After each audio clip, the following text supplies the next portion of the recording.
Erokamano nyakwara mogi kuom yiero Ramogi TV odiechieng' mara tarik 2 dwe mara 10 2025 rwakini machiegni mar yudo weche manyien mag migago achiel kachiel kokalo Ramogi TV wami mago matimore gi thuloni kachiel kod mago mabende wasebedo ka waluwo chakre ne piny ru nyaka gi sani. Nyakwara mogi en odiechieng' mabende nyasi mar ko mane en jaod bura marongo Dalmas Otieno Anyango kendo ne en jatend migawo ma pacho ka dhi nyime Kangeso e county ma Migori mano sub county marongo gin weche mabende wadhi achiel kachiel weche nitiere mathoth motenre kod manyien mosetimore gwenge mopogore opogore to mokwongo nyakwara mogi wayudo ne thuond weche. Newton Ogada ochwalo bura e doho mar kwedo welo mar Boyd Were kaka jafwadh bandech ODM e yiero ma Kasipul. Nikimbia Bosongo na anaitwa Sister Matilda, ni head teacher kwa hiyo shule. Nikamuuliza kuna nini, mtoto ni mgonjwa, hakunieleza, akaniambia kimbia. Nikafika katikati akanipigia hujafika, nikamwambia kwani kuna nini. Kufika huko akaniambia nikae mtoto anashughulikiwa. Obila notho mar japuonjre sikund primary ma Mosocho Manyolwar ma otho kanyo e school. Nitie diche mokwongo modwaro ni teko omi mana investors igeni magilosi kendo kata winjruok mar nyiso bankable projects kama ginyalo kete pesa. Gavana ma Siaya James Orengo singo ni romo mar joket mwandu madhi timore e county no ok binjao gi siasa.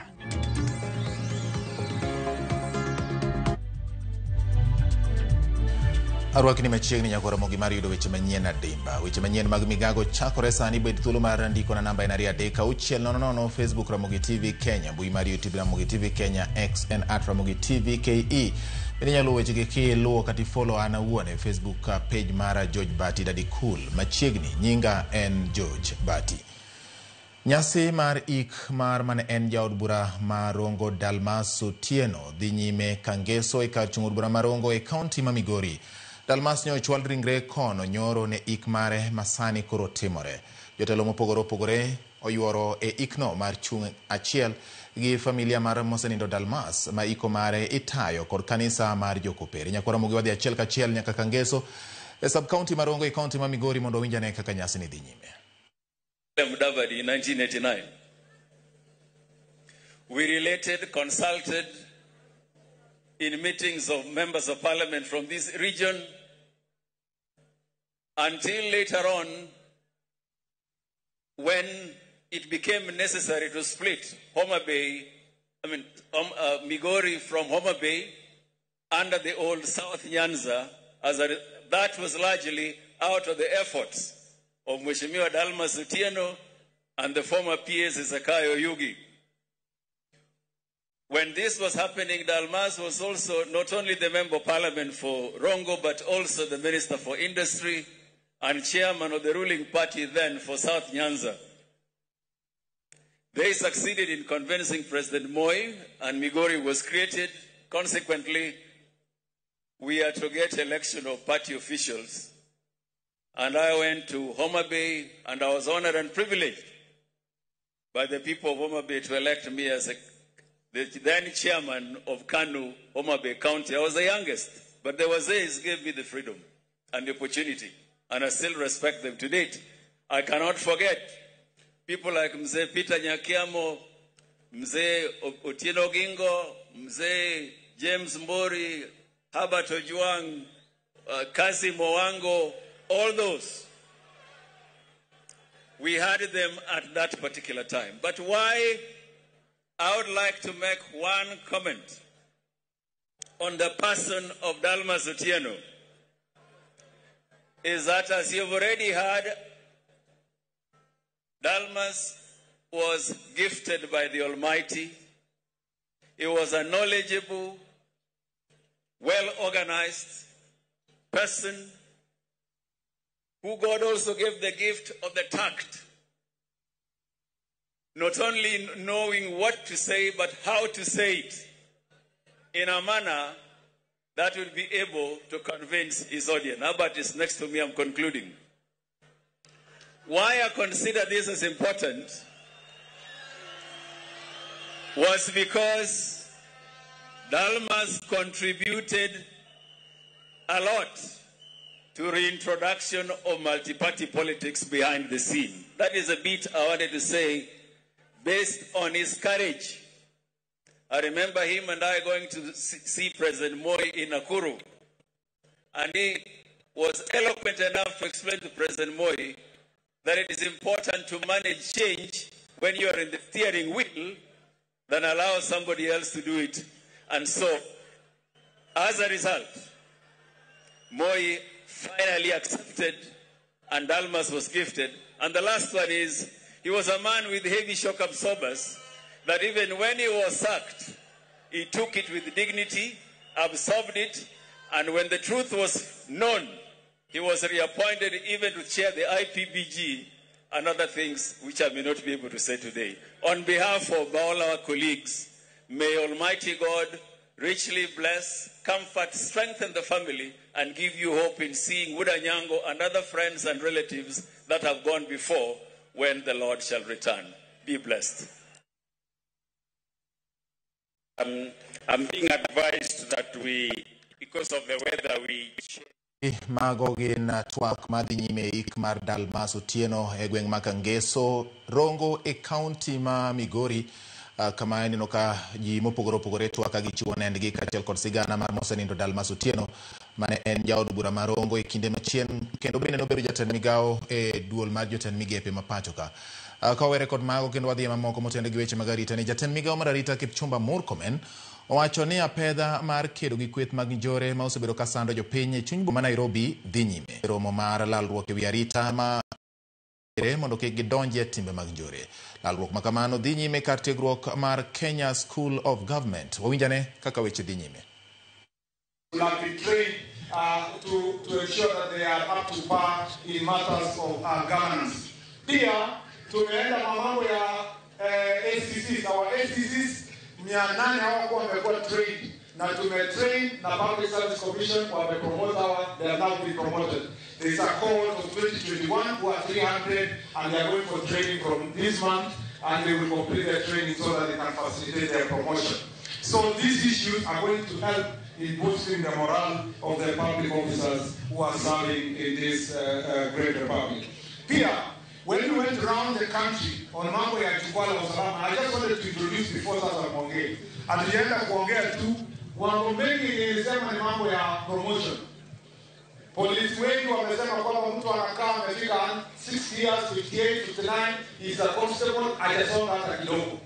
And as a result of jukwaa la usalama, we have agreed and it's been worked out that there must be a promotion policy of the National Police Service that is not based on favoritism. Itakuwa ni fair, ina reward watu vile inafaa. Na pia, that promotion policy will continue applying for the administrators. As a result, the IG and the National Police Service have already provided a guidance for now. Every police officer who is 50 years and above and is still a constable will be promoted automatically. Now, here, every police officer who has served as a constable and a corporal for 15 years will also be promoted automatically. And everyone who has served as an inspector for more than 10 years will also be promoted automatically and taken to training as you work out of the policy to complete. Pia, kumekuwa na challenge Kenya mzima mambo ya transfer ya polisi. Kuna polisi wanakaa Nairobi the entire life. Wanazunguka Kamkunji, wanakuja Lang'ata, wanasonga Ruaraka, wanaenda hapa, hawasongi Nairobi. Now some of them are part of the problem when we are dealing with Nairobi itself. Yeah? So the IG, we have told the IG now there must be a clarity on transfer policy. Ya kuhakikisha kwamba mtu asiserve the same place, we will agree he is working on between 3 and 5 years. Once the policy is completed, ukishaserve police station kama inasemekana 3 years, ukimaliza those 3 years, you move to Mandera. Mtu mwenye amekaa Mandera for atikae more than 3 years, anarudi anaenda Kisumu. All police officers must serve the country equally, and no one should be punished to serve a particular area forever. I have just come from Northeastern and we have agreed that officers who have been there within 8 years, 10 years, 15 years in operational area is unfair. We need a fair transfer policy that ensures that officers can serve all over the country. We have also agreed that welfare of police officers must be looked up to. after. The president has already worked on the salaries issues, but there are many other issues that need to be dealt with, including ARE, including mobility, mambo ya magari, including the welfare of where they work. Most of the police stations were built in 60s, 70s. Koromogi twak mar jatend migao mar weche mag arita Kipchumba Murkomen madhi nyime weche mag arita dho swayo dendo ni jukwala usalama e boma kata e kaunti ma Nairobi mar lalruok kod jopiny apisa mag obila ka achiel kod jotend loch nanga mar ng'iyo kaka inyalo ber weche mag arita e kaunti ma Nairobi. Parne romo makama osebedo katimore gwenge mopogore opogore, gwenge ma nyandwat mar Hoho mar Okak, gwenge mag nyandwat mar piny Kenya, ugwe mar piny Kenya, gwenge ma Nyanza, jumbe machien mokalo nyocha ne nitiere gwenge mag Migori, Homa Bay, Kisumu kaachiel kod Siaya mar keto lalruok kuom jopiny mondo oganda ochiw twachgi gi pachgi weche mag arita kwe kod kaka inyalo ber weche mag arita e gwenge mopogore opogore. Gin twak nyakora mogi mibedo godo mar jiwo arita kendo bende ni oganda obedo kod duol gi pachgi bendo nywandi e lokruoge ma itimo neno ni arita obere pacho ka kawere kod mago oyudo ni ywaruok mar laro tiko mar duond bura mar ODM e kar chung bura ma Kasipul koro chopo e do bang' jachung' Newton Ogada chwalo ng'ur ka odwaro ni aput mar do owinj ng'ur ma otudore gi weche mag siasa kod duond buche owit oko welo mar Boyd Were mane omiyo tiko mar ODM e bura ma ochwalo ne do. Ogada wacho ni welo mane obagi gi ODM Kasipul tarik 24 mar dwe mar 9 ne opong' kod mibadhi gi tulo ma ok owinjore opuodhe. Jafwambo marwa Walter Nyambaga miyo walere wi wachni.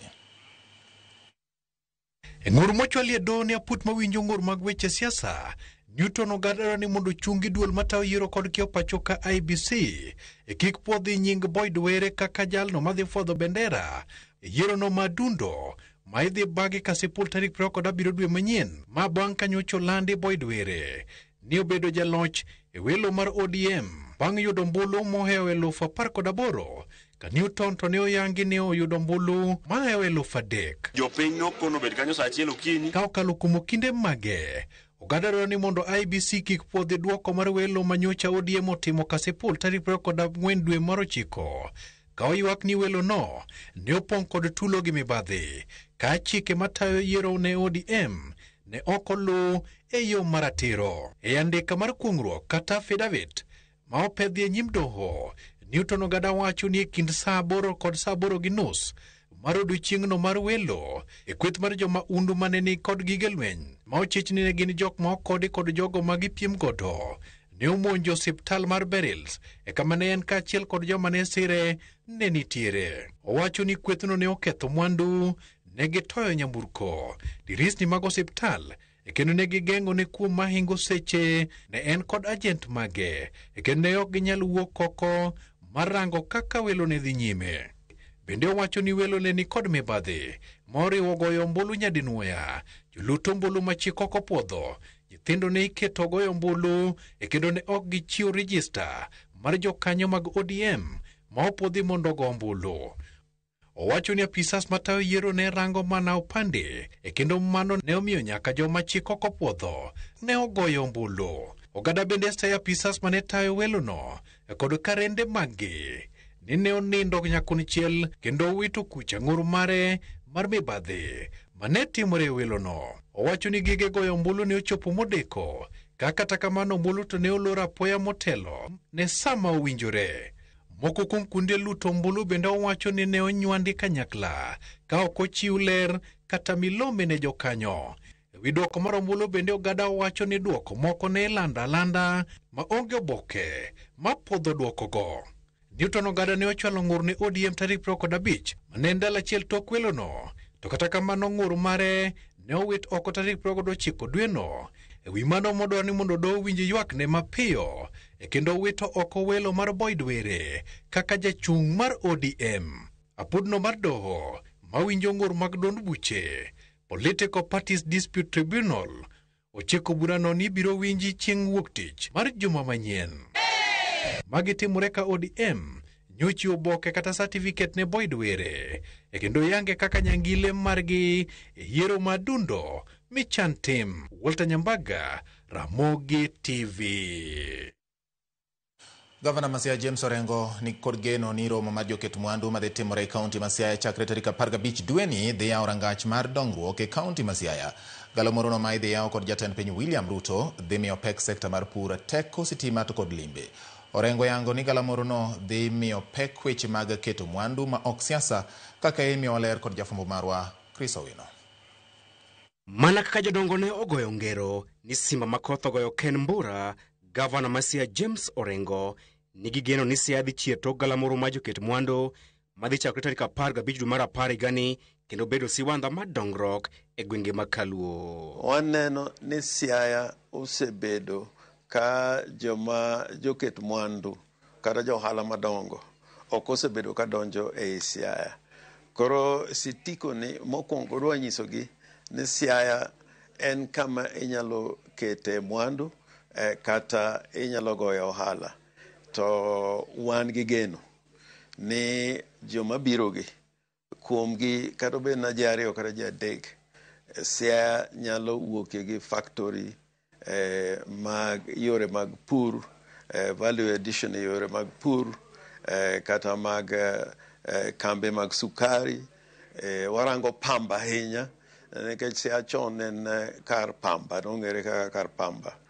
Wan kaka Siaya County waseketo pesa moro madimba mwadwa chako go jinari ei Madiany e Rarieda. Twak mare kod Ramogi TV, Orengo oyango ni sectors mag pur, teko, stima, mwandu mayudore e bwo lowo kod limbe dhi yudo keyo mobop bang' galamoro mar sitiko ma idhi yawo yango jatend piny William Ruto kendo loro kod ogai mar ODM Raila Odinga. Ewi chenro mar gero dag stima mar nuclear e kaunti ma Siaya, Orengo kwedo luoro moro amora ni chenro ma kamano dhi kelo tuoche mag kansa ne jodak ma Siaya, ka owacho ni jolony osetimo nonro ewi wachno. Wach mar tuoche no nyaka none kendo International Atomic Agency nono gik ma kamago ma nuclear plant migero kata obed na e Amerika nyaka gibedie ma girang.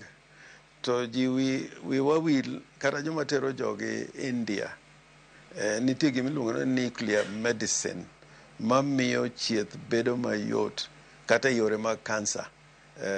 Nuclear medicine duong' ahinya e thieth masani. Orengo bende okwedo weche mosebedo ka wachore ni kaunti ma Siaya odong' chien weche mag dongruok kaluwore kod osiep ma wach e kinde kod sirikal mamalo. Wabende wanyiedha. Ing'eni seche moko ji moko gigo tung' mawinjore mabor molo jomoko ka gimoro otimore. Kata ka mor nitie kata ka tho nitie to gigo tung' mapek ahinya. To Siaya kata wadonji programs mag affordable housing, gidhi nyime Siaya, ASP markets kata integrated market kaka migero Siaya gidhi nyime kaluwore gi tich man go gi national government.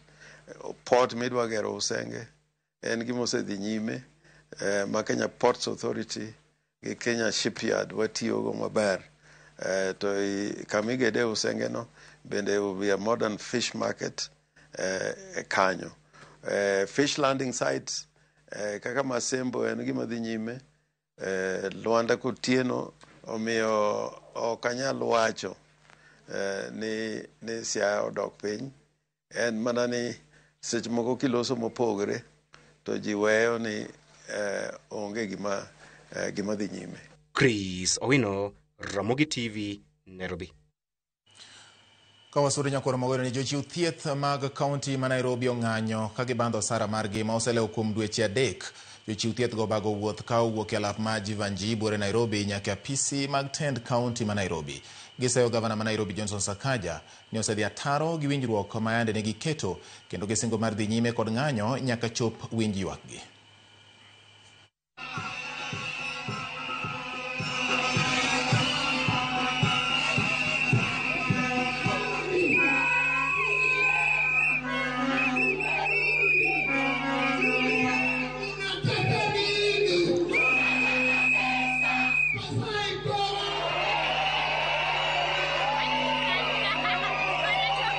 Hatujalipa mishahara for the last 3 months, na that is July, August na September. Walilipa July kidogo lakini hawakumalizia. So August na September yote hatujalipa mshahara. Kitu nyingine tunasema ni kwamba county inapenda kusign makaratasi lakini hawafanyi nini?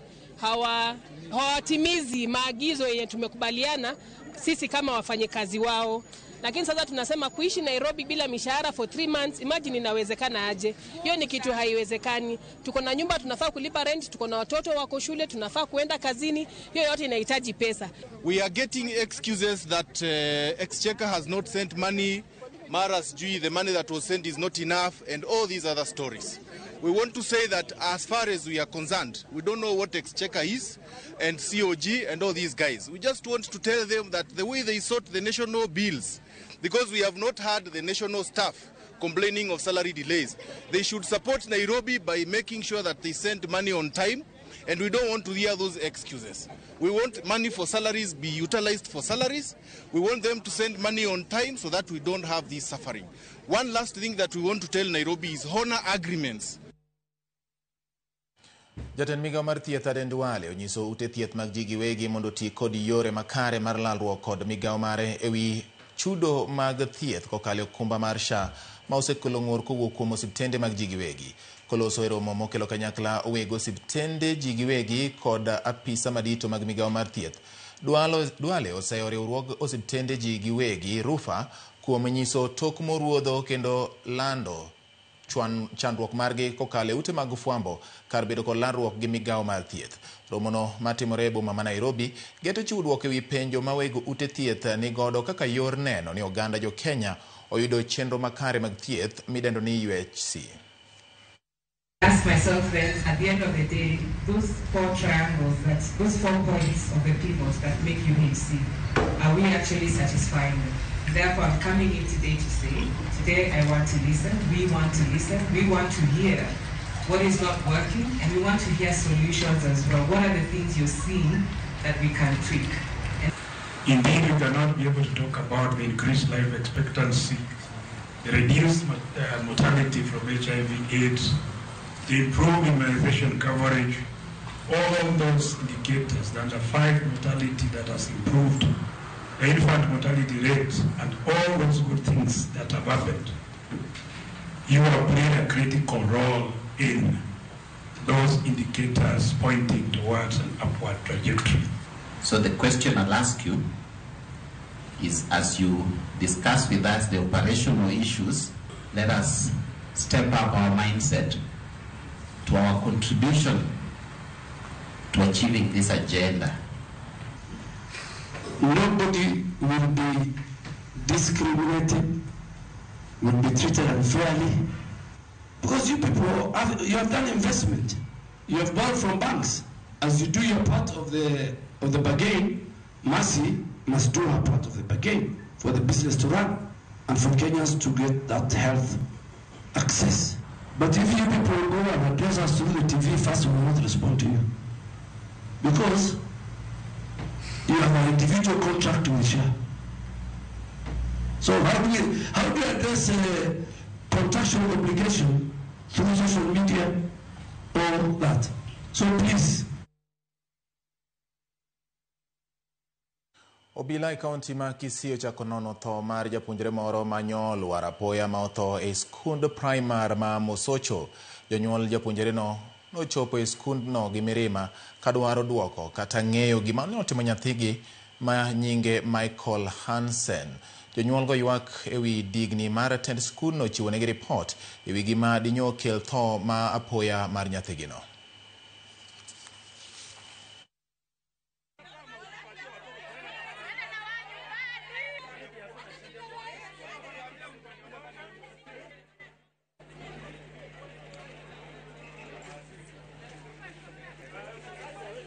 Nilipigiwa simu asubuhi, akaniambia kimbia.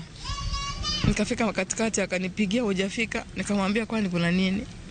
Kufika huko akaniambia nikae, mtoto anashughulikiwa. Nikakaa kidogo, nisikukaa, nikasema nataka nione mtoto akishughulikiwa. Nikaingia kwa room next, hakukuwa na mtu. Nikaingia kwa room next, hakuna mtu. Nikaingia room ya 3, hakuna mtu. Ananiambia mtoto anashughulikiwa, weka. Nikasema hapana, mniambie ninaenda na mtoto wangu. Nikaenda next, nikaonyesha mtoto wangu amelala. Hata alikufa akaandikwa jina kitambo.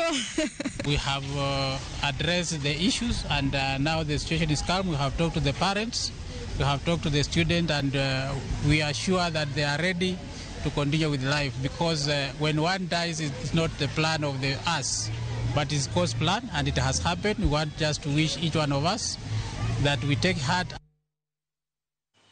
Kowere kon mago kabinde wakwayo kwe makende mar chuny ne familia no.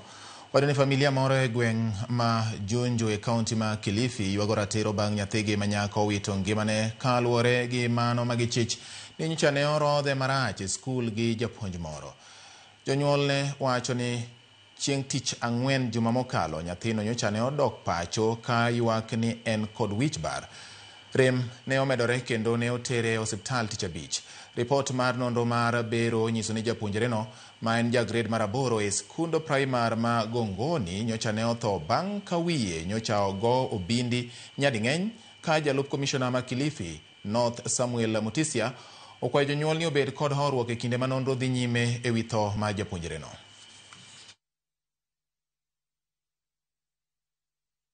Kabidi nikaambiwa kuna daktari mkubwa amekuja, nikamfuata paka huko aliko. Nikamfuata, alipoongea naye akasema acha anakuja, akaja kufika hapo akasema huyu basi hata heri ende ICU. Hakika hiyo kitu iliniuma. Mimi kama mwalimu siwezi punish mtoto namna hiyo. Siwezi kabisa sababu mimi ni mzazi. Na tunafundishwa kwamba kama uko na hasira zako nyumbani, usiwahi ingia darasani, afadhali ukae staff room. Nimesikitika kwa sababu tunashindwa ni jinsi gani mwalimu anaweza kuadhibu mtoto kwa kumgonga kwa kichwa. Na singesema hivyo ni kwa sababu tumetoka postmortem right now na ripoti ya daktari imetoka, inaonyesha kwamba yule msichana alikuwa na internal bleeding kwa kichwa. Mpaka sasa hii habari ambazo tuko nazo za uhakika ni kwamba mwalimu yule hajashikwa wala hajawekwa korokoroni. Ni jambo la kustaajabisha kusikia polisi wanasema ya kwamba hata wanasubiri postmortem report itoke ndio wao waweze kumshika yule mwalimu. Sisi wote ni wazazi. Mtoto amekuja, pengine unaweza kuona amekupotezea heshima, ita mzazi wake, kaeni chini, ongeeni, mtoto asungumziwe. Duol mochune ndiko bila ithurka NPSC gibad migawo mar obila NPS koro sengo ni chenro mar kawo obila mabiro chakore tich abich jumani biro bedo mathuolo ma onge kod mibadhi. Ogai mar obila Douglas Kanja gi jakom mar bada migawo mar NPSC Dr. Amani Kamora olero ni okenge oseketi malong'o mag geng'o timbe mibadhi ma kinde duto osemienjo e chenro mag kepo mag obila. Kanja gi Amani olero ni apisas ma biro dhi e pap ka obila osemi tiegruok kaka gibiro tayo chenro no. Okay, thank you very much. Good evening. We have also warned our officers that we want them to conduct a clean exercise. A clean exercise devoid of any corrupt practice. And I have repeated to them that no one should solicit for money. We are ready to take serious action, drastic actions against any member of the service who goes in that direction. For the public, please don't involve yourself in giving out money. Hatutaki processes za kufanywa baada ya jua kuchwa wakati wa giza. Kila kitu lazima kifanywe wakati wa mwangaza kuanzia saa 2 mpaka saa 11. Na hiyo tumeemphasize kabisa na tutahakikisha imefanyika. Na tunatangazia hata Wakenya wote kuwa wakiwa na swala lolote, wakiwa na tashwishi ya ufisadi, waweze kuripoti kwa zile nambari ama vile vitengo mbalimbali ambavyo vimewekwa. Ogai mar obila Douglas Kanja korolero ni piny Kenya pod ok oyudo milome malong'o ewi chal mar kaka obila ma Kenya biro dhi nyime gi tayo chenro mag kelo kwe e piny mar Haiti. Kanja lero ni nyaka sani pod girito wach maler ewi okang' mayande okaw kod kuku mar weche mag arita e riwruok mar piny mangima ma ochung' ne weche mag arita midendo ni UN Security Council manchane gi kawo okang' mar loko Kenya ne telo ne chenro mag kelo kwe e piny mar Haiti. Sisi tunangoja mpaka tupate that information ambao kutoka hapo tutaona mwelekeo ni gani. Kumbuka mwelekeo kama hizo upeanwa na National Security Council ambao tuko naye hapa Kenya. Kwa hivyo tugoje, tutapata mwongozo. Nyakoro mogiro kamano kuom medo keto Ramogi TV weche manyien mag migago kaw yweyo mokwongo dakika 31 bang' saa 7 mar odiechieng'. Kamoro amora ma intie med kete ka nikech pod wabudugo kod weche mathoth ahinya no makamu ng'isa ni oneno weyo makare omora ahinya kaka imedo keto kenge mag arita mar neno ni oganda bende ogolo pachgi weche mag arita ma pacho ka ahinya to kotenre kod migawo mochung' ne weche mag arita. Ng'iso ni mondo miye puoch gi pak Raila Amolo Odinga, min piny Mama Aida Odinga. Jatende PS Dr. Raymond Omolo wacho ni Allah imonegi mondo Nyasaye omed miyo gi ngima malach ahinya gimed kelo dongruok e gwenge mag Kaluo. Erokamano ahinya Nyakwaro Mogi. Ina mondo miya kaw wiyogi kanyo kaduogo pod abiduogo ka indi gi weche manyien ma pod dong'. Ma en migago e Ramogi TV.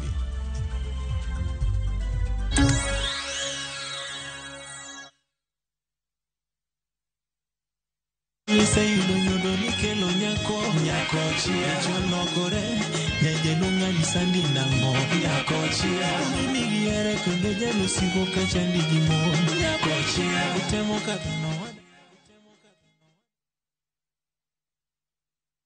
Royal Mabati Factory Limited kelo ni fuongruok e nengo. Deka Roofing Tiles achiel kuom ceiling 100 kod steel trusses kuom ceiling 255 mita. Wakelo ni mwandu kamora mora ma intiere nono maunge chudo. Gochno sane namba 0722 638 kata ket order e www.royalmabati.com. Turquoise waters whisper calm, coral reefs sparkle in the sun, and every sunset feels like a private show.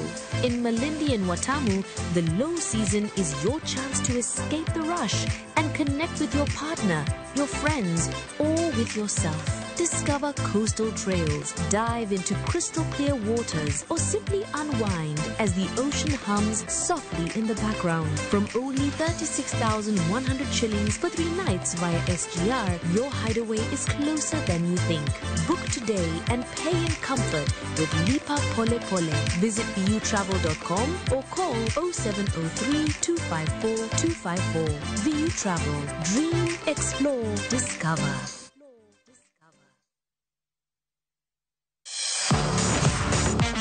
Ne thuolo mar yudo weche tuke duto nyaka mopondo. Mbaka makende mag jotugo kendo mag jomolony weche tuke. Can you believe it? Magite yudore chenro mar pau tuke. The 4.84 kilometers. Nonro matut kod gigo matimre manyien mag tuke duto mawuok e piny mangima. Tudri kod wangeso kangeso Ramogi TV. Kochakore saa 8 odiechieng' ka wami gik motimore pau tuke.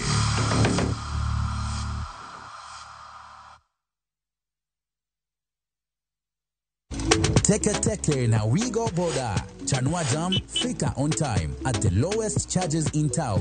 Vaa helmet and ride in style. Ni safi, ni safe, na ni easy kwa mfuko yako. Wigo, your trusted ride. Download the app now. Ama SMS Wigo to 20425. You'll fike right on time. Wigo, your trusted ride.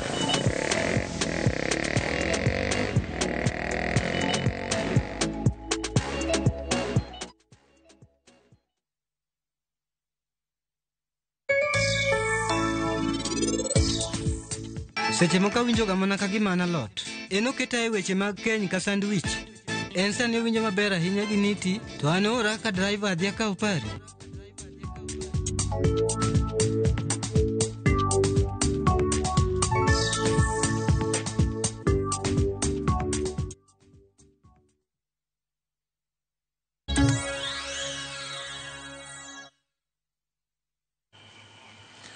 Machiegni kendo Nyakwaro Mogi. Piny Kenya onyiso ikruok mare ne bago romo mar 24 mar COMESA mabiro timore tarik 9 dwe mar April higani e kar romo maduong' ma KICC Nairobi.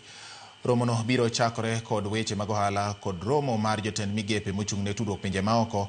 Eka bang'e jatend piny Kenya William Ruto ibiro sidha yanga kaka jakom mar riwruok mar COMESA. Koyango chenro no jatend migawo mar weche ohala Lee Kinyanjui olero ni romo no timore e kinde makare e tego ohala e kind pinje. Jatend migawo mar limbe Rebecca Miano yango ni romo no dhi ting'o malo nyadhi mar piny Kenya e weche mag limbe kod ohala e kind pinje mamoko. The current chairperson of the COMESA is Burundi. But in this meeting, that is now transferring to Kenya, and President William Ruto will now be the chairperson of COMESA. We have seen some of the adjustments that needed to be done. There is additional water provision through boreholes, there is painting, and I want to assure Waziri Trade that the venue is very well planned and all plans are in order. It's quite a significant milestone and quite a significant event. It will be hosted by the Ministry of Trade, but of course within a venue that is under the purview of the Minister for Wildlife and Tourism, and of course embraced by the entire nation. And that's why we are here. Ekoromo gikomero sudo hoiro ni kum thuolo mar higni 20 gi nus sekta mar twing'o gi uso lewni ma osebedo ka dongore ka achiel kuom okenge ma osekelo dongruok ma kamano en winjruok ma yande sirikal mar piny Amerika oketo gi moko kuom pinje mag Afrika makoro ne omiyo mwandu mawuok e Kenya ka donjo e piny mar Amerika ok ne juogo osuru. Winjruok ma otis ni AGOA kata kamano wich bar nitie ni mar winjruogno nyochopo e giko tarik 30 ma dwe mar 9 ma higani kaka jafwambo marwa Elizabeth Ajonde lero. Kar kembe loso lewni ma EPZ ma Kitengela en achiel kuom kuonde ma jotije mage ni kod kibaji ni mar ka Amerika ok oketo kokgi kendo e keto winjruogno e tim to osuru koro idhi juogi e mwandu madhi e pinyno kendo mano kidek miyo jotich ma kuondego wit thuolo mag tije. En tweng'o mong'ith kendo duond charende ywak kaka yor nyiso ni adier tich tiyore ka makmana achiedh nade to pod nie chuny jotije madago helni ma Kitengela EPZ ne jotije geno mar giduono ka ok ging'eyo gima kiny. Luoro makama biro kaluwore gi winjruok ma otis ni AGOA ma yande nitie kind sirikal ma Amerika kod pinje 32 mag Afrika mar keto ohala manyangafu maonge juogo osuru koro ochopo e gikone. Nonro ma wuok kabad migao ma ochung' ne dag kembe maloso mwandu ma iuso e pinje ma oko Export Processing Zones Authority mohewa tamalo 50 mar mwandu ma iloso e pacho kaka dhi e pinje ma oko gin mago madhi e chiro ma Amerika. Mwandu gi ne yot tero e pinyno e bwo winjruok mane otis ni AGOA ma osebedo ka neno ni osuru ok ket mathoth e mwandu go ka ochopo e chich Amerika. Because we love to scale down operation to make sure that we look at the orders and we negotiate with the buyers who are willing to pay the tax, and we have to share maybe 50-50. It's not easy. Right now, our facility has a capacity of 650 employees. This unit alone has a capacity of 650, and we are operating at under 200 people. Midhiero ma omako jo ohala gi jotich en ni sirikal ok chiw singo mar ka bende winjruogno ibiro ketie kogno kendo koso dhi rumo chutho. So in a situation where there is back and forth, you're not too sure whether it will be renewed or not, what the tariff will be, you want to play within the short run. Nonro mar Export Processing Zones Authority yango ni e thuolo mar higni 5 mosekalo kwan ji ma ondike tich e kembe maloso mwandu madhi e pinje ma oko semedore ka wuok e kwan mohewa 45,000 nyaka mohewa 66,000 kochopo e giko higa mokalo mar 2024. Tijego koro ni akek yore. Our biggest fear is that we are going to lose orders, we are going to lose jobs. Some people even will go back to the streets because wengine wametoka huko. Hatujui tutaenda wapi, tunategemea kampuni zimefungwa. Mapato yetu tutapata vipi? Tutaenda wapi? Tuko na mfanyikazi nyumbani, ananitegemea. Niko na in-laws. Niko na kijana nasomesha kutoka kwa in-laws pia. So hao watu wote over 20 people they are depending directly on me. Rumo mar winjruok mar AGOA nyiso ni koro chik mayande ochiw gi jatend piny Amerika Donald Trump mar juogo osuru mar atamalo 10 kuom mwandu mawuok e Kenya ka donjo e pinyno dhi chako tiyo. Okang' makama nyiso ni nengo mwandu go dhi idho kendo nyalo nego chuny jonyiewo mi mwandu go diw e pacho ka.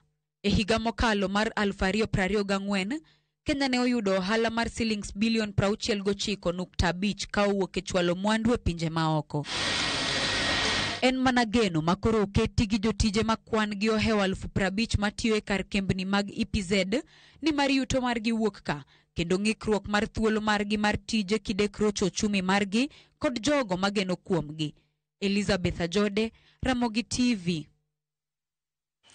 Maneja mar boma ma Kisumu Balawanga osingo ni tend kaunti no keto maino mar pidho yien e gwenge manitiere e kaunti ma Kisumu. Abalo jiwo jopiny mondo chiw ser mar neno ni ochop kare singo mar pidho yien $3 milion ka chop 227 e kaunti ma Kisumu. Wan gi mpango maber mar climate change. Kendo neno ka waketo bath nderni kuma nwagole kiosk. Paro ni nwawuogo Arusha gi Kigali. Kama kole kiosk to wakele joma uso yien ma tree vendors. Kama giuso yien kanyo to gipidhe yien. To yien dongo neno kaka airport corridor biro maber. Wadhi timo mano Kisumu te parks wabende. Joma nwamiyo no ran motamre pidho yien. Wadhi dok kanyo wadhi golo giko rodo pidho yien. Kodo Kisumu nyaka bed green. To mogik nitie gimiluongo ni urban resilience. En teko mane ma Kisumu nigo mar gengo tembe mang'eny kaka flooding. Koro wan gi river Nyamasaria, alewora gi wegwa. Wadhi timo biluongo ni water canneling gi diking. Moi area modong mantie logo nyaka wakete yien godo pidho conservative areas to pigno bi wanono bed channel maka jodak e state to kuchak ne floods ka kendo. Watemo matek. Koro wapidho yien tarik 10 ka tarik 10 waboko firimbi okinyi iwuok tipidho yien.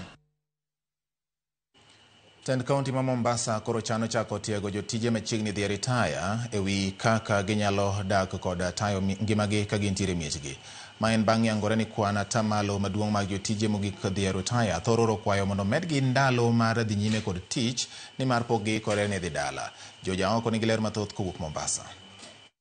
Tend kaunti ma Mombasa ne obago nyasi mar yango juma achiel mar jotich mag piny owacho, kuma ne oyangore ni kwan atamalo maduong' mag jotich ma hikgi oseromo dhi retire dwaro ni omedgi thuolo mar dhi nyime kod tich. En gino momiyo tend kaunti koro chano chako tiego jotije mogik dhi retire kaka ginyalo ritore kendo tayo chenro mekgi e mier bang' yangore ni thothgi ok dwar dhi retire ni mar gionge kod ikruok makare. Wewe umefanya miaka karibu 35 umepeana nguvu yako katika kaunti ya Mombasa. Baada ya ile siku ikifika unaambiwa nenda nyumbani, mtu hajajitayarisha vizuri anarudi tena anakuja anasema nataka niongezewe muda. Sijajitayarisha vizuri. Nataka nipewe contract tena kama miezi 6. Sasa ikiwa tutapeana contract kwa wazee, wale vijana wanaochipukia tutawapeleka wapi? Mimi kwanza huwa nasikia uchungu. Mtu amefanya kazi, amejitolea katika county government ya Mombasa, kisha ana retire, unashtukia tu yeye kwa hapa leo kesho hayuko. Mtu ambaye anamfikiria hayuko. Anything ambacho anabeba naenda nayo nyumbani ya kusema nilifanya kazi kwa Mombasa, jivunia alifanya kazi kaunti ya Mombasa, haiko. So kwa wale ambao bado wanafanya kazi, tunaanza ile program ya reward and recognition ya kazi it is competitive. Enyasino ne bende oyangore ni kwan atamalo 50 mag jotije kaunti ma Mombasa ni kod tuo mag sukari kendo siko dhi e ute thieth gino ma samoro ng'oko chenro mag tije monego gitim. En gino momiyo tend kaunti bende koni dwa chako chenro mar jiwo jotije gitimo orako kendo bago tuke mopogore manyalo gayo tuoche maket kod mano mar sukari, tuoche mag adundo kaachiel kod del maremo minyalo gagi weche mag orako. 50% ya wafanyaji kazi wetu wa Mombasa wana diabetes. Mmesikia? 50% karibu 50. Yaani wanaenda hospitali siku zote na ugonjwa wa kisukari. Inaletwa kisukari na nini? Chakula mnachokula. Vyakula vyetu sisi vingi ni sukari. Yudo ka samoro be ng'ato kodonje tich to bet nyaka godhiambo ok owuothi. Koro sami bet chiemo michamo chokunre to kiwuok samoro chiemo molewo dal e ot gotieno chiemo michamo nok ti koro ochako obedo tuo kuomi. Koro wadwa chako program kwa riwre gi department mar health mondo bed gi department mar youth. Wabi gi sports mar staff. E thuolono mar juma achiel tend kaunti opango chenro mopogore ma ibiro tim gi jotije go. Ng'ato chopo hik 60 to kwayo mondo miye contract ituono nyathi kata rawera mano onego bed ni donje tich ok yud nafas mar donje tich. Koro wakwayo ni jok mochopo kichopo emomineno kwa timo training ni mondo ka ng'ato chopo hik 60 to bed no hikre mar dhi dala nikech tich watiyo mang'eny wuok gokinyi to dogo otieno. Waonge thuolo kata mna mar bet gi joutewa kata gi anyuolawa. Koro kitiyo sami we tich en nafas mari koro mar dok dala kata bet dala iriwri gi jodalau kata nyuolani. To wasetudre gi Department mar Finance mondo wane kaka wanyalo chako mondo gigieki ochul mapiyo piyo. Ka ng'ato dhi dala to dhi gi pesane mondo koro kik obed ni en gi gowi modong' e county kata ng'ato yudo ka nosedhi modhi yueyo motho to baso pesane to odong' e county. Kwa hivyo mwaka huu mkakati mpya ni kuwapandisha daraja na kuwaongeza motisha wafanyikazi. Maanake wafanyikazi wakiwa wana furaha ndio watapeana huduma njema kwa wananchi wetu wa Mombasa County. George Aoko, Ramogi TV, Mombasa. Jopuonje kaunti ma Nyamira ojiwo jowetegi mondo onya winjruok makare kindgi giwegi, winjruokgi gi jopuonjre, jonyuol kod sirikal motelo ne penj madongo mabiro. Gisingo mar timo korka korgi eneno ni gibero sekta mar somo e gwenge makono. I want to assure you that as we head to that term, as we head to our examinations in a few weeks, the teachers are fully prepared. Our boys and girls are fully prepared. And we are praying that this devil that's running all over, ipite iende mahali mbali. Siende shule ingine, iende kwa mtoni kufe hapo hii, ingine natembea tembea mashule kwa riu mashule. And we want to assure you that our schools are very peaceful and we are moving on well. Let our community support our learning institution so that our institution can grow because of the new curriculum pathways. We need enough sufficient land. Jopuonjre mag mbalariany ma KCA ochugo lony mar mbui kata app matiyo e konyo lwenj kedo kod dang'ni mag paro. Chenrono chiwo thuolo ne rowere mondo oyud resruok ka gin kod dang'ni mag paro, tieko kwede ma otudore kod dang'ni mag paro e kind resruok mamoko. Giwacho ni okang' ma kamano dhi medo rowere duol kendo kelo lokruok e kind oganda.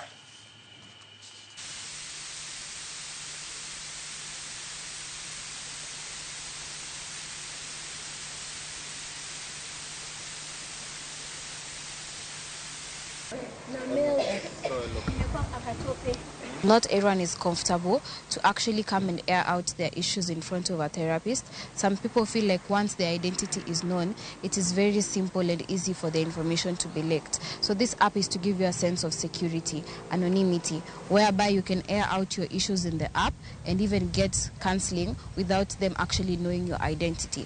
But then I feel like the key features in this app that are really amazing is we have an integrated AI chatbot that is able to also talk to you.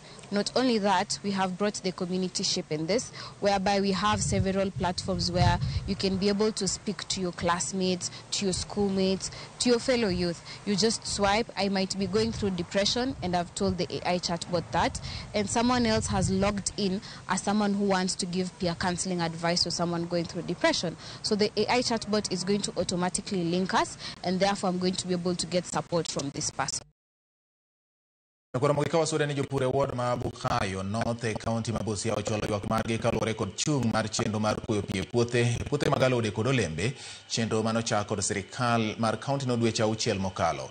En chenro ma itimo e tudruok e kind migawo mar pi mane ochako kod World Bank e gwenge mag Benga mar nengo kata mare no ni jopur maromo 120 manopogolo ne chenro no oyudo dongruok makare. Elizabeth Ajode nika kod ler mar wachni. Chenro mar rito muya mar aluora man kod heka 30 mar puodho nochaki mar konyo jopur e gwenge ma Teso South, Teso North kod Nambale. Jopur ne ochun mondo ogol niang' e puothe mondo gichiw thuolo ne pith alode kokale chenro mar Financing Local Led Climate Action. Kaluore kod jopur go gisewito geno kendo giyudo lal mopogore opogore ka koro chenro mane ochak kod migawo mar osechung kuom thuolo mar dweche 6.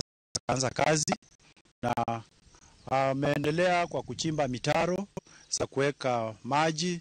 Pia kuna dry ambayo imeweza kujengwa na kuna kula pia nayo imeweza kujengwa. Ukiangalia Nambale sub county mzima, aswa Busia county, hakuna horticulture park ambayo iko katika Busia County hii pasipokuwa hapa.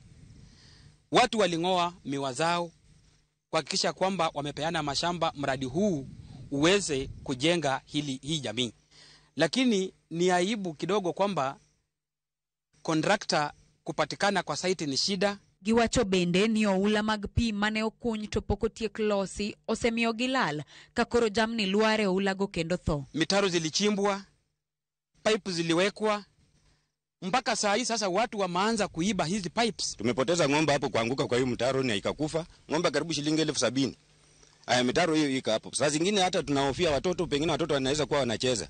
Na mtoto anaweza sukuma mwenzake pengine kwa hiyo mtaro, na mtu mkubwa asipokuwa karibu italeta tena pia na italeta maafa. Chenro no jopurgo manoyudo puonj ne geno kayo pith magalote kod olembe kata ndalo mag oro.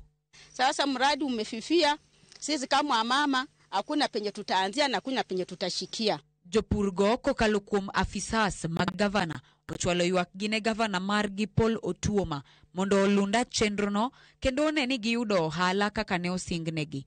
Elizabeth Ajode, Ramogi TV. Ramogi waka oyuyo mar ariyo ka wadugo pod wan gi mamoko ma en migago. Hello Daddy Cool, Ramogi TV neno maler ahinya ka antiere Kopolo Bondo mano Nick Jawawae. Erokamano Nick.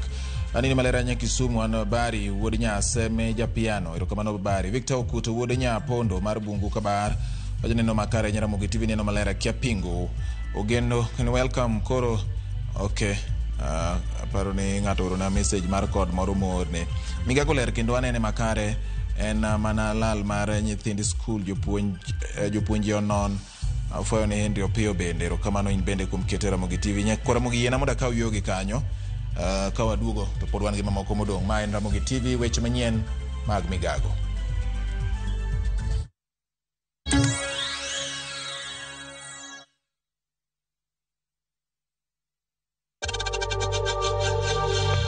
We know times are tough, so save money by buying airtime from M-Pesa to any network with zero transaction fees. Dial *487*2# and get your airtime PAP with zero transaction costs.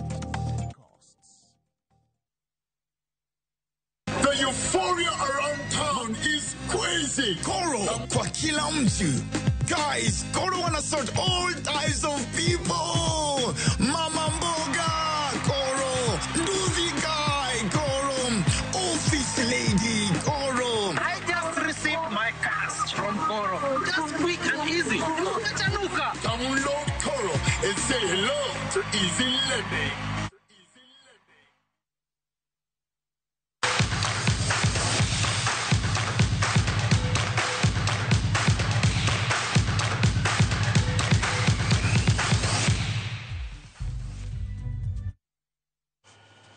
Ramogi koro wadonje weche mag tuke. Team adhula mar Arsenal noloyo Olympiacos godo 2-0 e tugo mar ariyo lig maduong' mar Champions.